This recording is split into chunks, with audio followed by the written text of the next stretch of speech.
Good morning, everyone. The brave ones who are up bright and early at 8. Really appreciate you. My name is Bodo, CEO of Tagmarshal, and I am delighted to have Lynn here from Scenic Hills for our expert session this morning with GBN. Leo, how are you? Good morning. Well, thank you. Thanks for being up so early. That's commitment. Our session is how Scenic Hills uses technology to exceed member and guest on-course expectations while improving efficiency. So the theme is player experience, right, and efficiency, which I know is very topical for all of you. Before we get going, I'll ask Leo to do an introduction to his property and also Leo, your role at the property. Thank you. Good morning. Scenic Hills was formed in 1958 as a private club, and like many clubs has gone through sort of many gyrations of the industry, from being private to corporate managed to owned by a university, and then we purchased it in September of 2017. Just a couple of local homeowners that were trying to keep the property values up, but it really was an effort to try to get it was sort of the premier community back in the day. We just really wanted to restore that community. So it's kind of a local boy effort, and we've enjoyed some nice success, really kind of taken it from, I probably wasn't the most popular guy on the block because, again, we had to change some bad habits from maybe some of the old, private days. So we kind of, we're getting into to the new golf world. By making some of the changes that are prevalent now in the industry, and part of that is obviously the technology that we're putting into place. Thanks, Leo. I think it's also maybe interesting just to share a little bit about your background, because you came into the golf industry in a roundabout way, rather than through the traditional sort of career path. Yeah, I don't really even play golf. I mean, I get out there a couple times a year, but I'm a sort of an ex-banker. I was a commercial, finance, a small commercial finance company. Again, we kind of looked at it from a business perspective more than a club perspective, and that was probably the biggest shakeup. That we started in the kind of first year or so, was getting out of, like you say, some of those bad habits of kind of running it as a club versus running it as a business. And so we applied that sort of banking mentality. We would go into some companies and do some quick turnarounds and such, and that's really what this has been. And it's been an interesting 5 years for sure. Leo, I know you're also very modest, but I think it's, and our team obviously have been down there, and it's testament to the work that you and the team do, how well you are received within the community. So maybe I know that you get awarded and rewarded for that, and maybe just share for half a minute some of those accolades, if you don't mind. Yeah, there's 2 major publications in Pensacola, so we're in Pensacola, Florida. Sorry, probably didn't mention that because that's up there.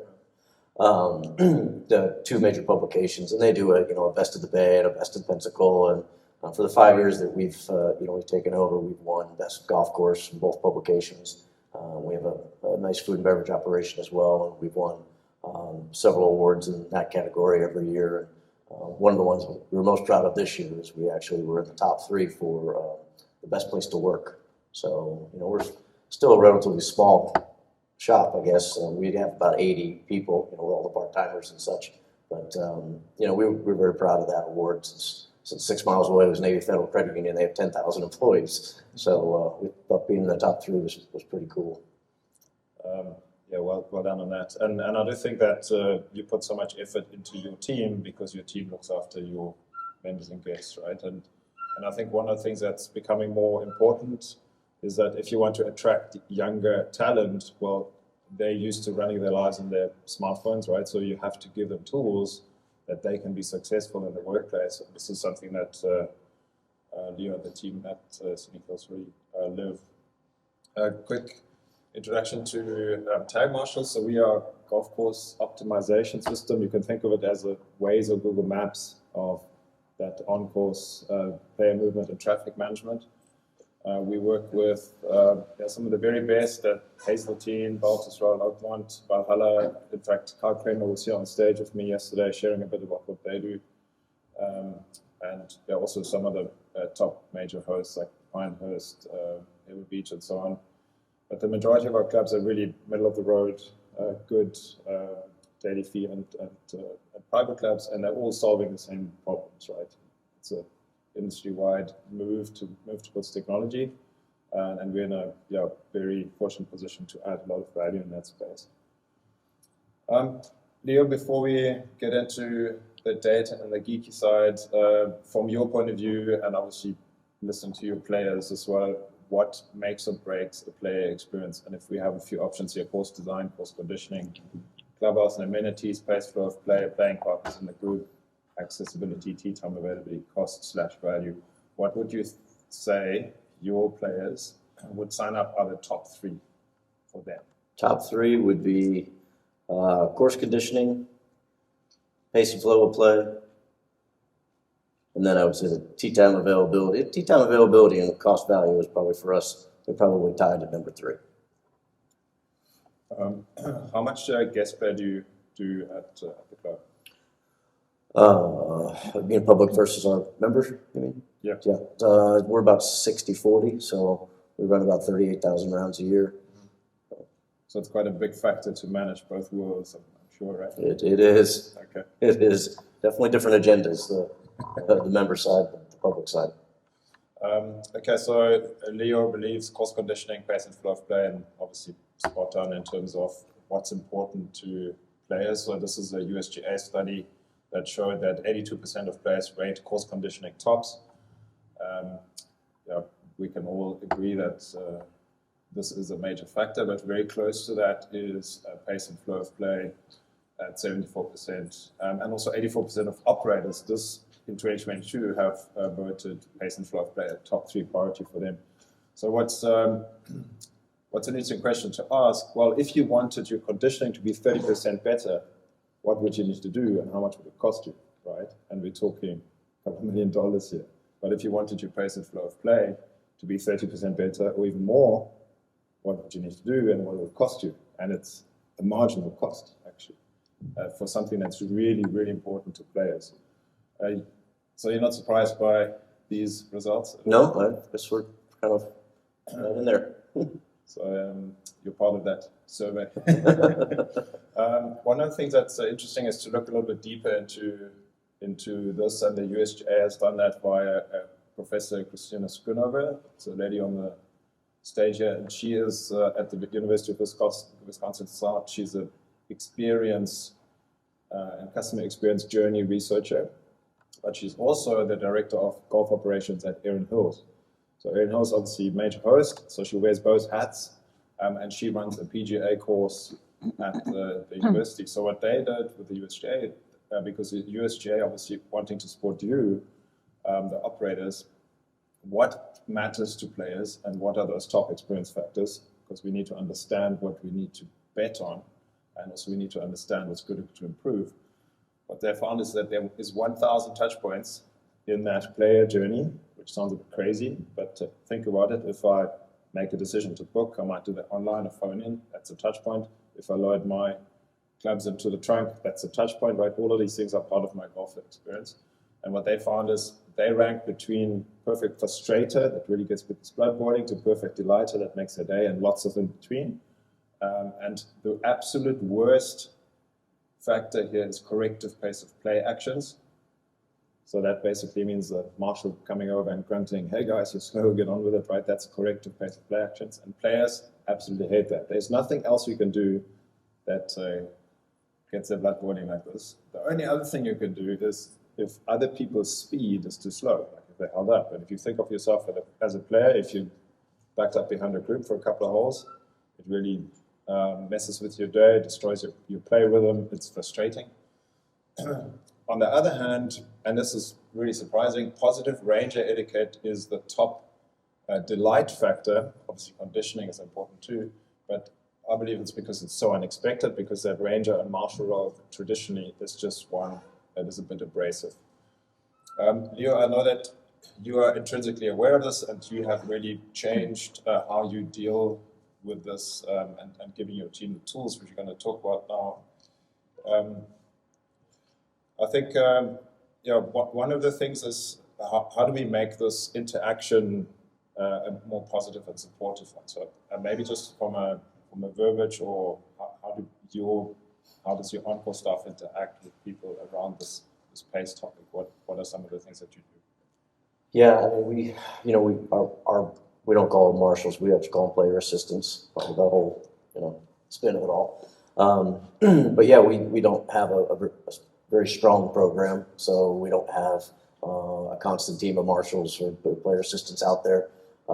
So it's it was kind of hit and miss what our responses were, and it was frustrating because again you'd be getting calls into the pro shop counter with all the stuff that's going on, and try to find a guy to go out there and do some kind of corrective action like that, find out what the issue was, and then again you just have no empirical data, right? No proof. It's somebody's word against the other guy's word. So it was frustrating. It caused a lot of animosity just in general.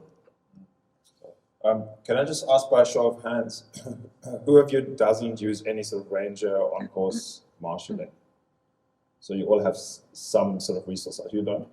I mean, we all do it like together, but not specific. Not a specific role. Yeah. Okay, so you'd rather have starter. your golf staff will do it rather than having. All rotate, drive around, and make sure everything's good. Yeah. Got you. Okay. Okay. So we've established that this PACE topic is important to players, right? So pay attention to it. How is Scenic Hills using automation and technology to improve the play experience? Tell us a little bit about the clubhouse, and also you've got quite a handsome cart fleet there. Yeah. What brand carts do you use? Yeah, we just all brand new club cars. So we were one of the ones that waited 14 months or whatever it was to get them, but we're excited to have them, no doubt. So yeah, that's our facility. Like I said, that building's been there since 2008. So we've added a little bit to it here and there, but yeah, that's us. Very nice. So in terms of the technology that is available here, do you have any walkers here that you? Only our members. Okay. We're only walking for members. Got you. So one of the things that we do is obviously we track cart movement with, you can see that screen in the middle, that's our GPS option. It's the brightest one out there. We also have a passive tracker that can go hidden away in the cart. That is, for instance, what Valhalla used because they felt screens are not appropriate to what they're trying to create. And then we also track walkers, which is obviously quite popular in the sort of caddy space. But where the system is interesting is if you have any sort of hybrid, right? You have a portion walkers and a portion carts, and there aren't really a lot of options that you can look at, and this one is certainly working. So what the units do is they send location information to our service, and that's where everything gets processed and then displayed in an easy-to-use way to the club. And like I said, it's like Google Maps or Waze, right? So you use that day to day, you rely on it.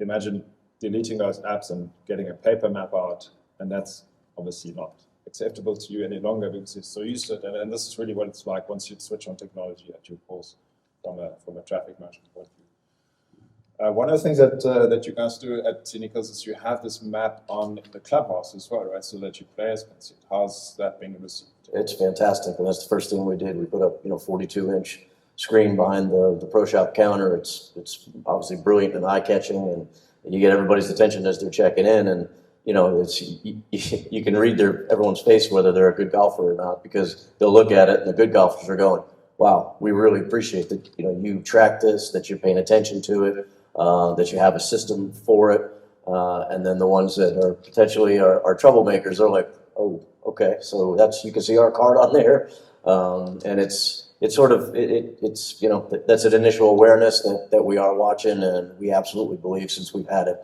that people are behaving better out there just because they know that we're watching. And in terms of communication around expectation, what the paces you want people to play at, how do you communicate that? Is that something that's part of the check-in and so It is, but again, and it's also a part of the screen now, right? So we put the pace play right on there, so they get to see really where they're at any given, at any given minute of the day. So that's been also very effective. So that live screen that shows what's happening out on the course. So this is an example, and it also shows obviously geofences, but just talk a little bit what your team sees when they look at this and how it's changed, how you can work now in terms of being more accurate around your management. Yeah, so I mean, obviously very easy to read just with the color coding and the sizing changes. I mean, it's, very simple to see where the problem areas are at. And then we just, we have a radio system and we'll radio whoever's close by, if we have a player assistant out there, or again, we can be sort of sharpshooters versus shotgunners, getting out to where the issues are at. And then we send them out there with an iPad, with the information on it. And that's been the greatest thing is, you talk about that communication between the player assistant and the customer, because invariably they're going to tell you it's, somebody else's fault and they didn't do anything. And it's just a really nice way to be able to look. And they've already seen the screen in the pro shop when they checked in. Now you're showing them basically a similar screen on there, and you're saying, well, this is what we see here. And it really just sort of disarms the conversation immediately. Yeah, because perception becomes reality like very often, right? And players do not want to be told they're slow. So this is where the corrective pace of play action or management action comes in. And I think one of the things that's very important to remember is that how do you present yourself? Is it abrasive, and are you trying to push people, or are you there to support them? And I think there's two things that are very easy takeaways for any of you, whether you have technology or not. Leo mentioned it, they're calling their marshal a player assistant or a course ambassador, right? So already they've taken away that marshal ranger connotation. So a simple repositioning, this person to support me is very different to this person is here to police me, right? And then the second thing that's very easy to take away is if you have these interactions, do not poke the bear by saying, hey guys, you're slow, because players will always push back at that. But you can simply say, hey, you're a bit out of position. I can see you're a bit out of position. Please help us get back in position. And players can sort of compute, right? I need to be 300 yards ahead, or I need to catch up 3 minutes. I'm out of position. That is a one-off. But if I say you're slow, that's like always, forever. It's like you're done. So they can't compute. So just two little things that you can adjust to make that a little bit more of a friendly engagement. One of the things that the system obviously does, it looks at what is the risk. So we're looking at how early on in the round is the group falling behind. What is their trend? Is it getting worse? And the major thing for us that we calculate is what is the tail of the group? How many groups behind them are they impacting? And that all gets calculated all the time, right? And then we throw it onto the map, and it's very easy to see, like Leo said, what's going on. And imagine if you had to track along the course backwards and look for gaps, visible gaps in the field, it's near impossible to stay on top of it, and it's very resource intensive, right? So this is something that's quite helpful. And I really do like the sniper versus shotgun, even though the players might be scared. But yeah, it just shows the accuracy of what you can now do. Leo, this is a track map.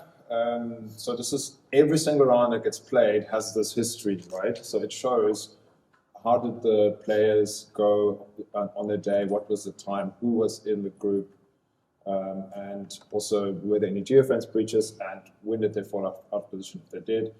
Is that something that your team uses if there's ever some post-round conversations that you need to have? We're starting to use it more. I mean, we need to use it more because it's just tremendously powerful. The system does so much. We're kind of getting into it, but again,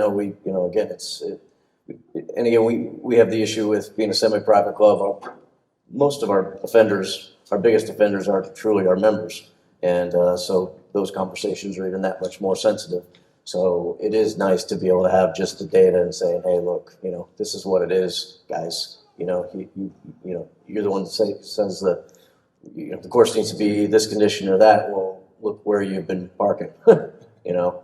So we've had a few of those conversations, but we're going to be having more. It's always helpful to have facts, right?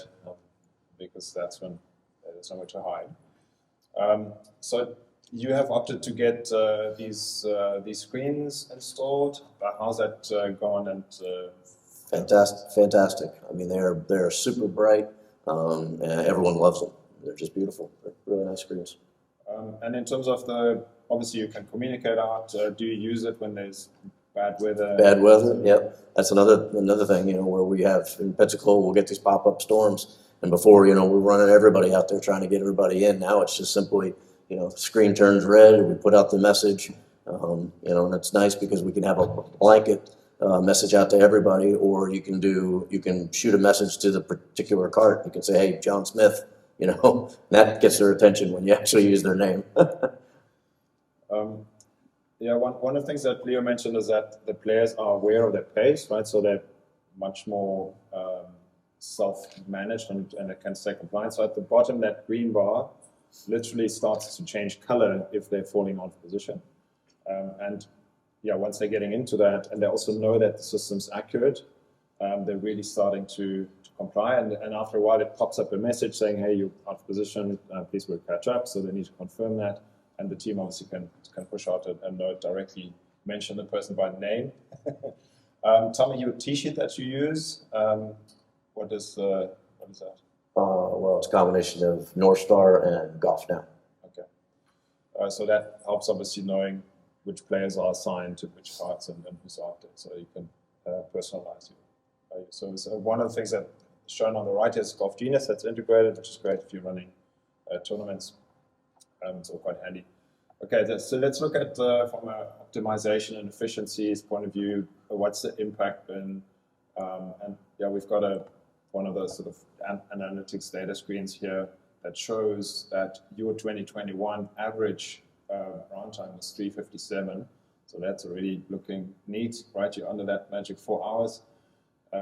That's not to say that you can't have a fantastic time at a course playing 5 hours if the flow is good and the course is called Erin Hills or Western Straits, right? But if the club has a reasonable design, you need to obviously establish what's the goal time that's realistic. You need to check that back against data, and then you need to set goals and targets. So for you guys to improve here considerably to 3:43, I can just see a lot of golfers really loving that, right? Mm-hmm. So what's the feedback that you're getting around your pace and getting through the round at Scenic Hills? Yeah, it's been all good. Like I say, the only people that don't like it are the ones that we really don't want back. It's the ones that are slowing it down and kind of mucking it up. So no, everybody loves it. I mean, that's the truth. So from the information point of view, what you can see in the center, these bars, that is literally every single tee time, right? So you can see how the day progressed. So if you ever need to look back, end of day, how's the team done? How did we manage things? That's your benchmark. And then at the bottom left, you can see the hole by hole performance, and that's even broken down into tee box and tee box wait time on fairway, time on green.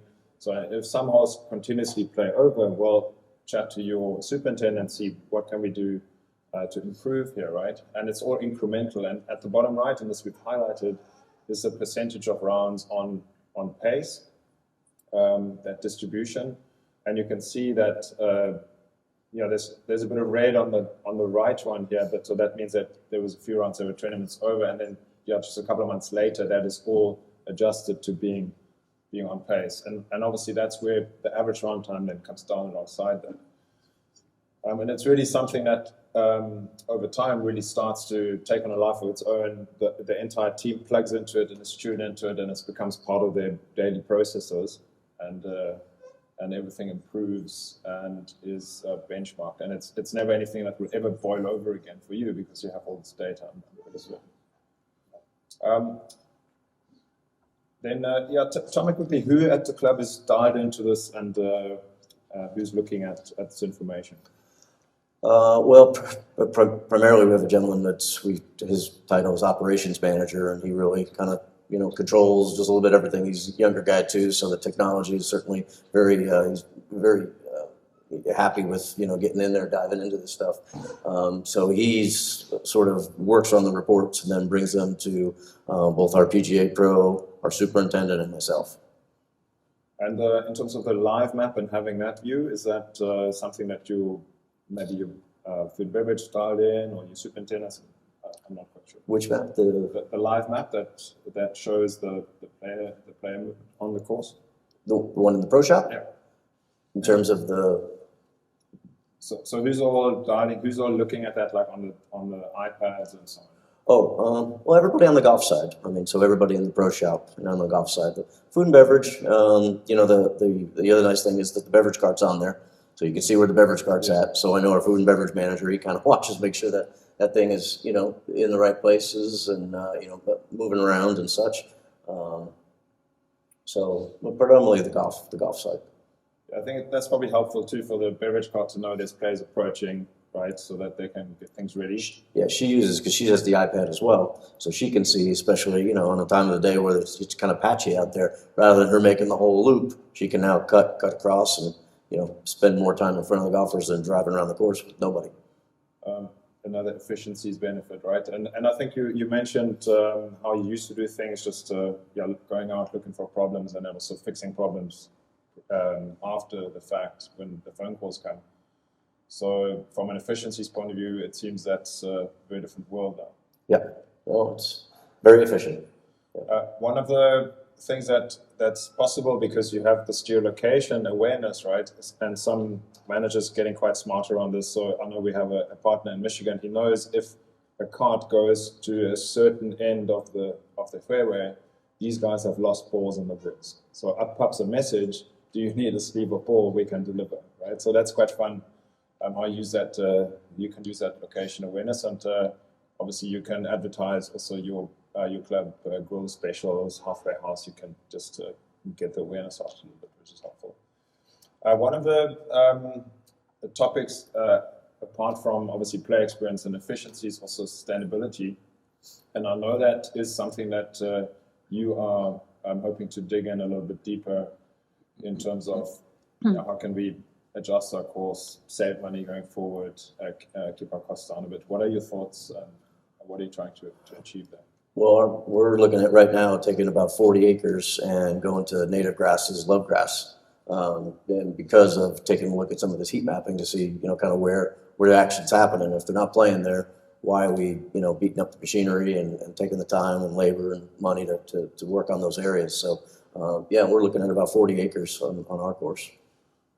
So this is something that's really handy when it comes to making design renovations decisions, right? But also because you can really see, not just anecdotally, we think this is where players go, but you have the evidence, and also it helps prevent and preempt compaction and so on. So it's really helpful for the supers.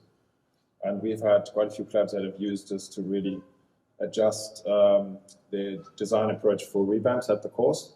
We also worked with the USGA on a project at Cranon Golf, where the city literally said, you have $1 million annual irrigation fee, and if we do not adjust that, this course will have to close down. So they used this data to look at, much like you were saying, where areas that players don't go, right? How can we save water there? How can we adjust and actually put clay in? Because that needs no maintenance, right? And why would you beat up the machine, like you say, throw in labor hours and water and fertilizer if there's an area that nobody ever uses? And if you can do design adjustments that look fantastic and then cost you nothing going forward, right? So this course now saves $400,000 a year in irrigation just by making some tweaks like that. I think this is, one more question, and I do think I haven't asked you this, but overall, maybe just some feedback. Would you think this is worth looking at? And what's the response been from your golfers and your team? And one of the questions that we often get is it easy to get into for the team? Like, is it hard to learn? Yeah, not hard to learn at all. Super easy. You know, again, and you know, we have, you know, minimum wage, you know, folks, you know, work on the pro shop. They're the ones watching this. Very easy, even, you know, to communicate with, you know, in the two-way messaging and such. So it's very easy to adapt, get into, use.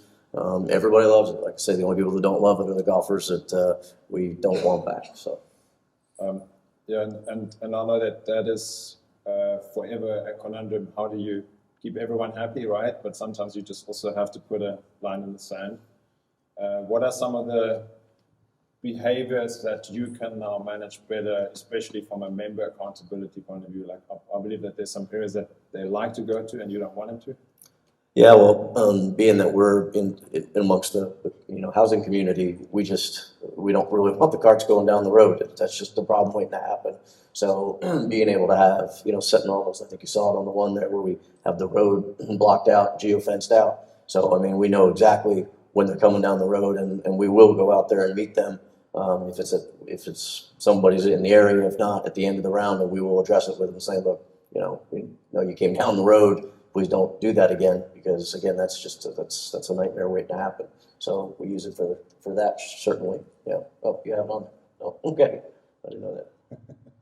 All right, Leo, thank you. That was very insightful. So we are Atlanta-based, and I know that you've obviously worked with our team quite intensively. And thank you for your partnership. Can I share about the ad space? Yeah. Okay. The other thing, I think you saw maybe one of the screens on there where there was, where you can put ads on there. You can have ads on a tee box, a fairway, and a green. And so we've gone out and actually sold the ad space. We just started selling. We've got 6 contracts out there, and we're selling them at $300 a month. So it adds up really quickly. So just to go out there and sell that, and the ads, I mean, it doesn't feel commercialized. It doesn't. I was really worried about how that look was going to be there. It's just sort of subtly there. So we've, everyone's enjoyed that so far. Also, we put up messages for events that we have. Again, trying to blend our food and beverage and our golf together. So we'll put all that information out there. We're in the middle of a lawsuit. Somebody's been on the golf course 20 years and is suing us for balls hitting their house. So we actually have a couple of screens that come up in different locations where it just reminds them of the player's responsibility. So on a corner that's typically cut, the sign comes up. So are you telling them to aim for the windows? Yeah, subtly. But even having that, when the attorneys came out and the insurance company came out, for us to show them that we had it on the screen, you could see they wrote that down and go, well, that's good, that we're doing those kinds of things. So to have that advertising ability, and whether it's internally or externally, also for tournaments, the tournaments are loving it rather than the old T sign that they bought. Now we sell the space on we use the fairway spot for the tournaments, and we sell the tee box and the green. So yeah, that's well done, and obviously you have 4 hours of interaction with the screen, right? And the players really relying on that to the pin yardage and so on. So they like to look at the screen, and now you can share some messages with them. That's actually enhances their round as well, which is great. So are you part of that NGCOA conversation? Because there are other lawsuits that are the same, right? And they mentioned that there was one that a homeowner was awarded $5 million, and that was overturned. The next instance, you following that? Yeah. Oh, yeah. We're very much following it. I mean, it's overturned. We knew it would happen, but the struggle for us is they're probably still going to offer them something. Sure. And you just open that can up, and that's scary for us, because if they give them $10 or $10,000, there's going to be 300 people behind them. I mean, everybody. I mean, I live at the course. We get 4 balls a day hit the house. My wife's car just got hit 2 days ago. It's part of living on the golf course. But I tell you, I mean, that's a whole other conversation. But yeah, if anybody wants to talk about it, you can email me. We're fighting the good fight for everybody, because if again this situation loses at our course, it's just going to go rampant locally, and I would imagine that's going to go further. So yeah, no doubt. That seems so unnecessary to have all this energy going into that, right? We just want to make your course better. Okay, thank you, Leo. That was fantastic. Are there any questions? What questions do you have that we can answer?